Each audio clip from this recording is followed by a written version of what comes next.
celle des deux États, Israël et la Palestine, vivant côte à côte, dans la paix, dans des frontières reconnues et assurées, avec Jérusalem pour capitale des deux États. La décision américaine est une décision unilatérale. Non, ferme-la. Ferme-la à tout jamais, physiquement. Ferme-la à tout jamais, physiquement.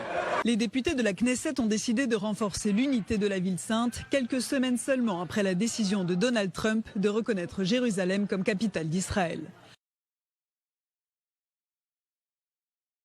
Le Parlement israélien a modifié une loi afin de rendre plus difficile une éventuelle division de la ville ou la cession de terrain à un autre pays.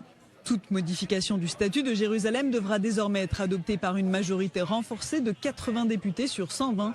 Jusqu'à présent, il n'en fallait qu'une majorité absolue de 61. Cette loi fondamentale a été adoptée après un vote en deuxième et troisième lecture. La loi a été initiée par des députés de droite, notamment par le ministre Naftali Bennett du parti Foyer Juif.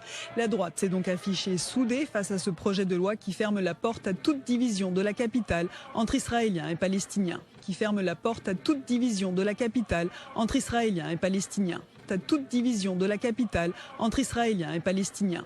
À gauche, ce mouvement législatif provoque l'inquiétude. Le représentant du parti travailliste à la Knesset affirme qu'il s'agit d'un grave écueil à la relance du processus de paix. Nous nous dirigeons vers un terrible désastre. Pour Mahmoud Abbas, il s'agit d'une déclaration de guerre contre le peuple palestinien et contre les lieux saints musulmans.